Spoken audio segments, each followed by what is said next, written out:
Students, now we'll go for the topic photodetectors. So under photodetectors, in the previous video we had seen about the photodiode operation. Now we'll go for avalanche photodiode. So here in your photodiode with an internal gain. So here in this case, the internal gain that is going to be available in the photodiode is going to be mainly the primary signal current is going to be multiplied internally, and it is before it is going to enter into the circuitry of your amplifier there. So you know that a photodetector is going to be connected to your amplifier circuitry there. So in that case, I have to increase the gain of the photocurrent. So to increase the gain of the photocurrent, we are going to multiply the primary signal photocurrent before it is going to enter the input circuitry of your amplifier there. And next is we have to increase the receiver sensitivity there. So receiver sensitivity is again here in this case my amplifier circuitry should be able to detect even a weak signal there, and in that case what this photodiode has to do is it has to multiply the photocurrent even before encountering the thermal noise. That is, in the receiver circuit we will be having a thermal noise. Before reaching the before the thermal noise is going to be imposed onto this photocurrent should be multiplied. That means that my photodiode should have a higher sensitivity, and as well as it should have a high gain there. So for carrier multiplication, the photo generated carriers must traverse a region where a high electric field is going to be present.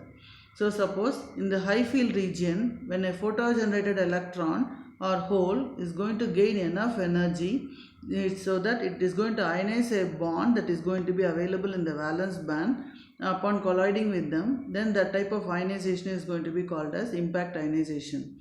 That is, in the high field region, when a photo-generated electron or a hole is going to gain enough energy and it is going to ionize the bonds that is going to be present in the valence band. So when it ionizes a bonds, an electron will be released from the covalent bond, and this in turn will go and collide with the another bond that is going to be connected to another atom there. So in that case we are going to have the factor called your impact ionization process. So you know that when an electron is going to hit with a high energy is going to collide with an atom, that is with the atom present in the with an electron present in the valence band, it is going to release this electron and it is going to convert the electrons are going, this electron is going to be released from the covalent bond there. So here in this ionization is going to be called as your impact ionization.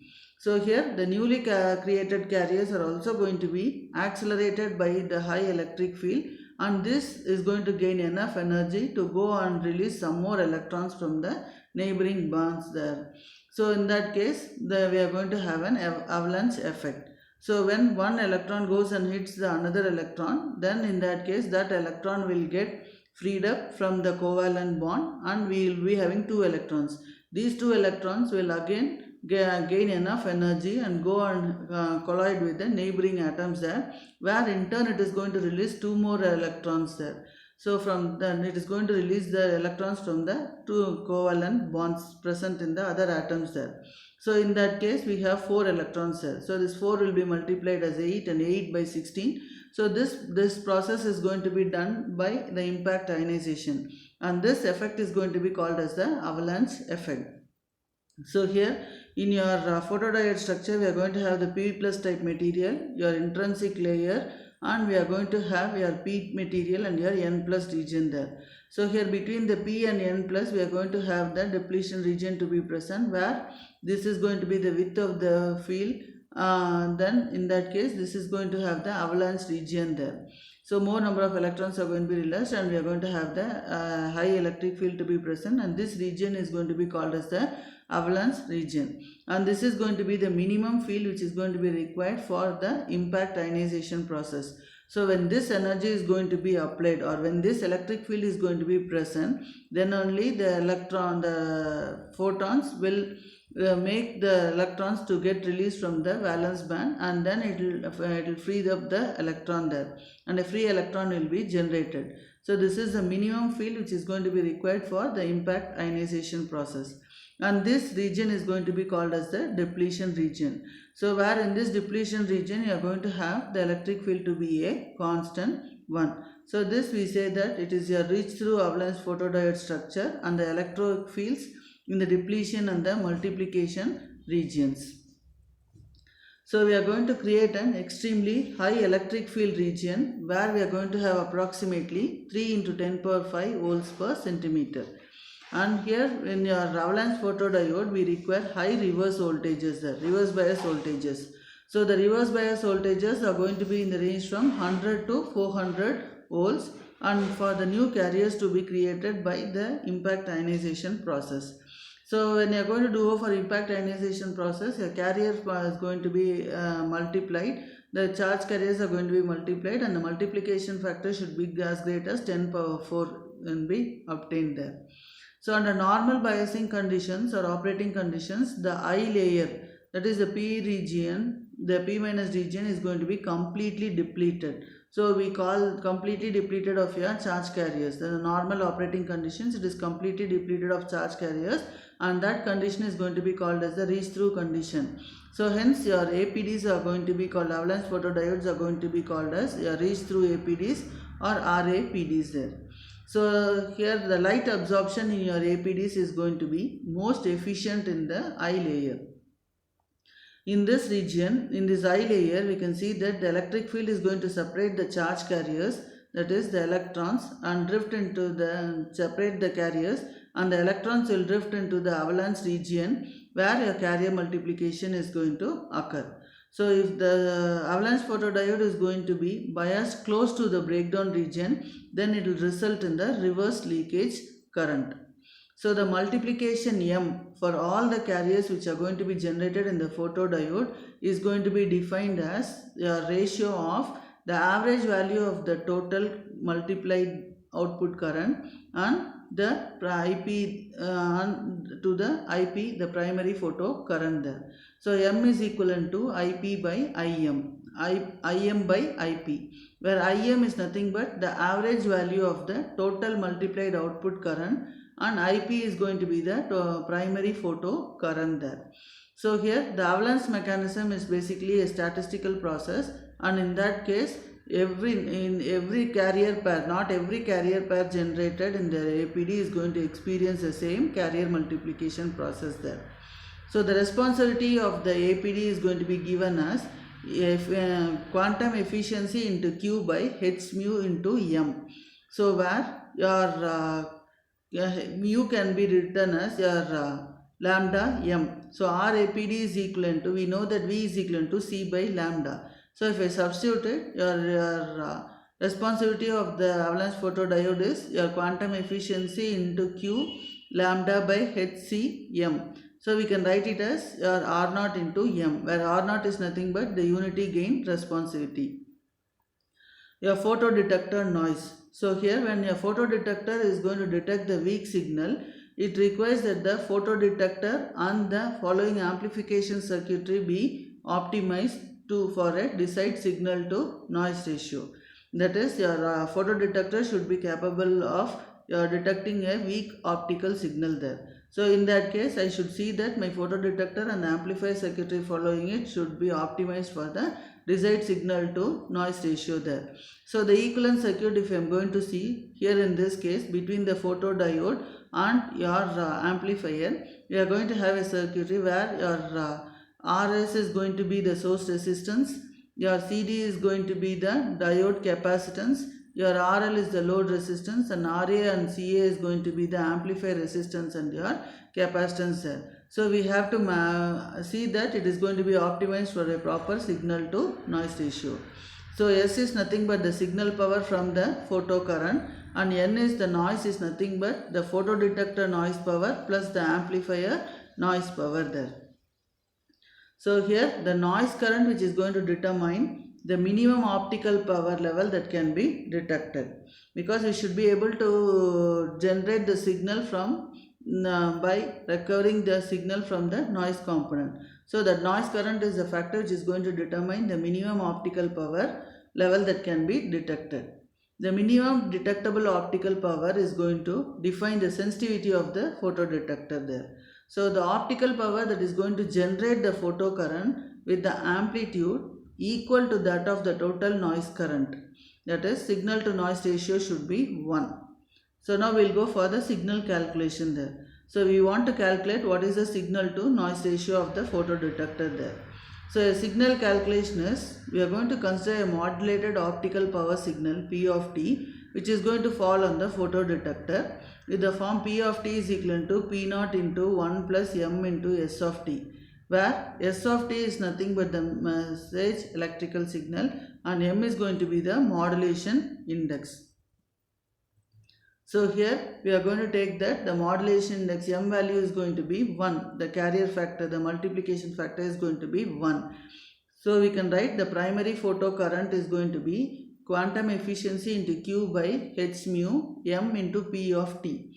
So here that can be written as IP of DC value, where we are going to have a DC current, plus IP of t, that is the AC current we are going to have. So the AC current can be written in terms of the root mean square signal current, where the root mean square signal current IS square is equal to IP square into M square. That can be written in terms of variance, that is sigma S square. IP square is equal to sigma P square. So sigma P square is nothing but, this is your IS square is nothing but the signal current. So signal current we are going to write in terms of the AC current, that is IP square into your M square, we can write as sigma S square. So now if I am going to write your IP current, the photo current for the sinusoidal signal, then in that case we can write it as your sigma P square is equal to M square IP square by 2. The DC component what I am going to have is going to be written as your M square IP square by 2 there. So the noise sources in photodetectors. So the noise sources in photodetectors is, the main noise which you are going to have is your quantum noise and the dark current noise. The quantum noise or the short noise, the other name for quantum noise is short noise. So the quantum noise is going to be from the statistical nature of the production and collection of the photo-generated electrons upon the optical illumination. That is, when light is going to be illuminated, it is going to go and strike and it is going to ionize a bond and release one electron from the bond. So in that case, we are going to generate the bond and collection of these photo-generated electrons upon the optical illumination there. So it is going to follow, this statistics is going to follow a Poisson process there. So dark current noise. Dark current noise is nothing but the current that is going to continue to flow through the bias circuit in the absence of light. Name itself tells dark current. So that is, in the absence of light, whatever is going to be the current that is going to flow in the circuit is called as dark current noise. So the dark current noise is nothing but a combination of bulk dark current and surface dark current. So what is meant by bulk dark current is, the bulk dark current is going to be due to the thermally generated electrons and holes in the p-n junction there. And surface dark current is due to the surface defects, the bias voltage on the surface area, the current that is going to flow is called surface dark current. So total photodetector noise current is equal to quantum noise current plus bulk dark current noise plus surface current noise. So here quantum noise current can be written as IQ square is equal to sigma Q square is equal to 2Q IP B into M square F of M, where B is nothing but the bandwidth and F of M is going to be the noise figure, and generally F of M is equal to M power X. So where X is going to vary from 0 greater than or equal to X but less than or equal to 1.0. Next is bulk dark current noise. So bulk dark current noise is nothing but IdB square.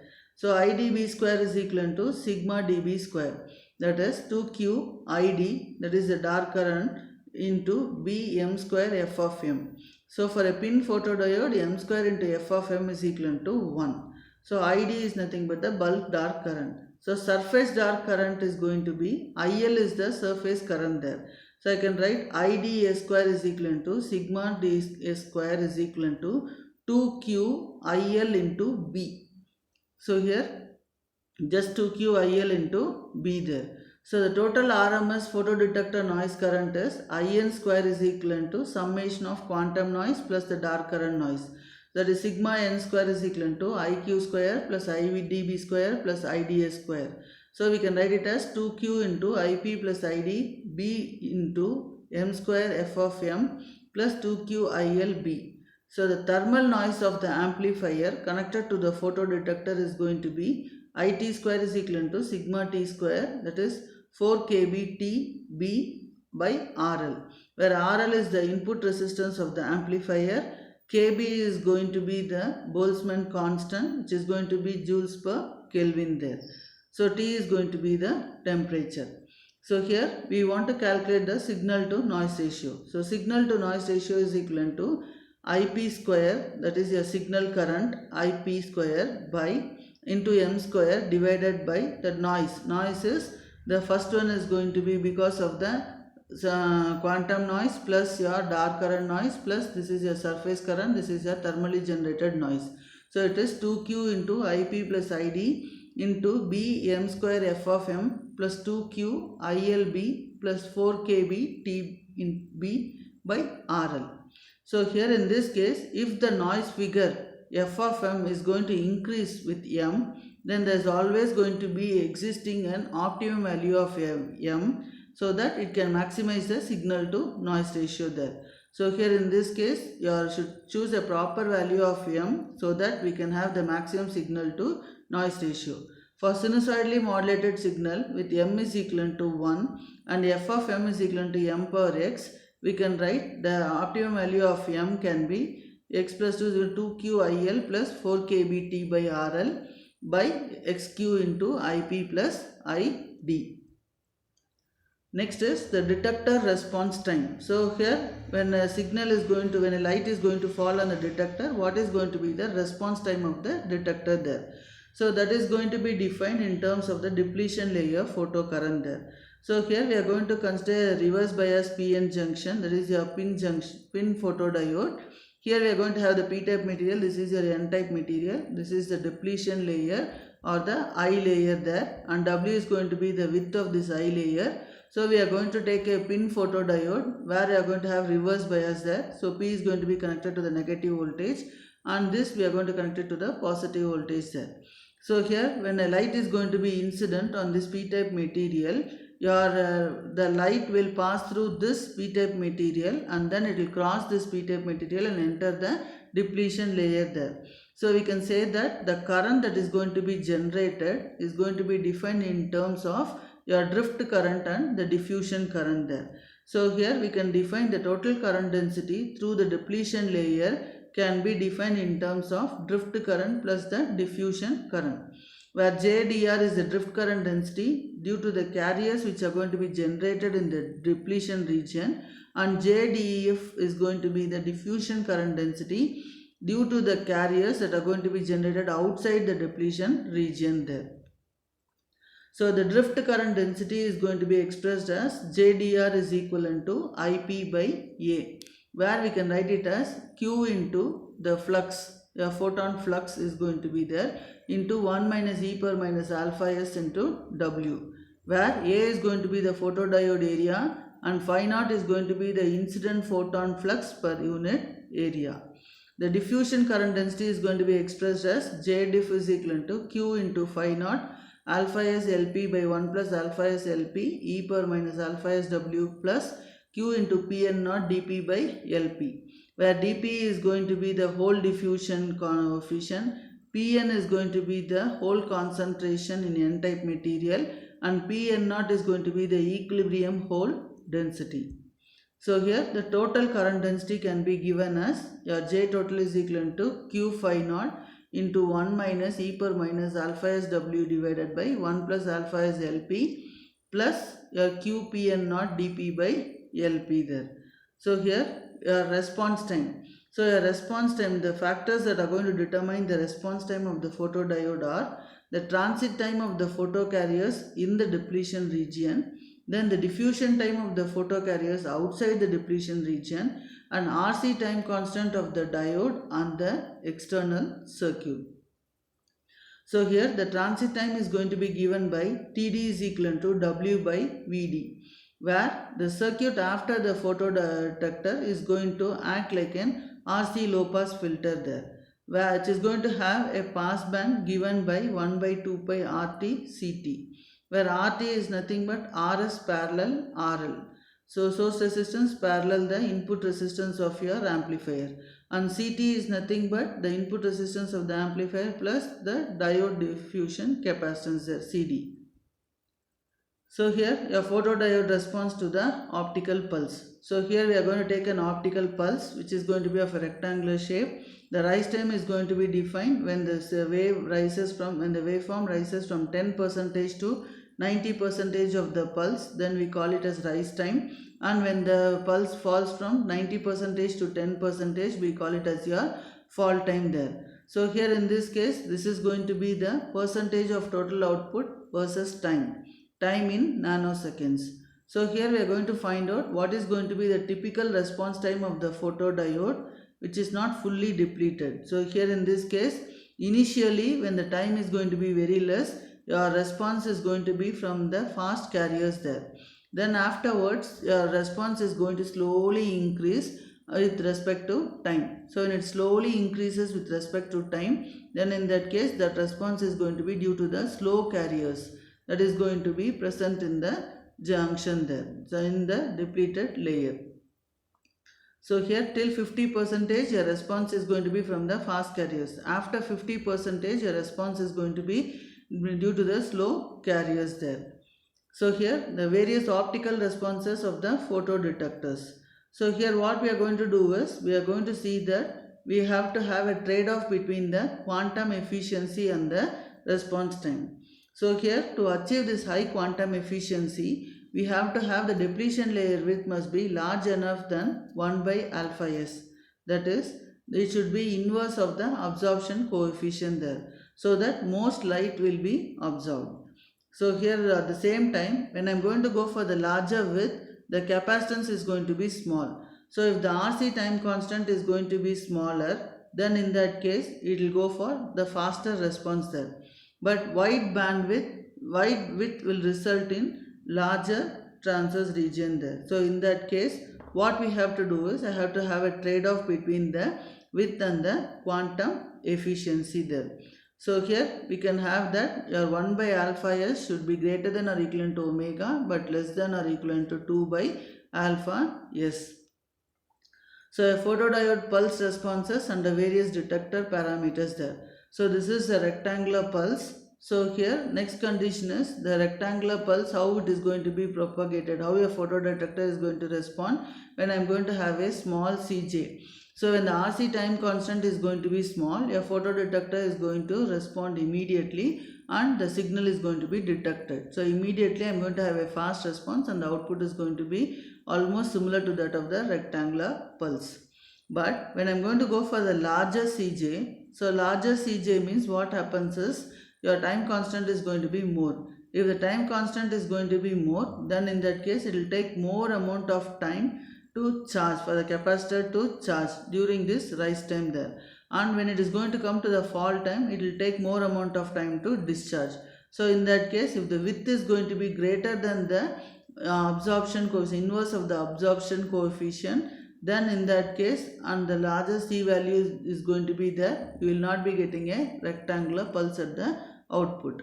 So next is the diffusion component. So here what we have to do is, we have to have a compromise between the small Cj and the large Cj and this width there. So here what we are going to do is, the width condition should be, width of the depletion layer should be less than or equivalent to 1 by alpha s, and it should have a small Cj value. If this trade-off is going to be maintained, then we can see that during the initial stage we are going to have the response because of the fast components, and after that because of the slow components we are going to have the output there. Then here this is due to the fast component, and this current is going to be due to the diffusion component there. So here we will not be getting a perfect. So there should be a trade-off between the width and the capacitance that is going to be present across the depletion layer there. Thank you.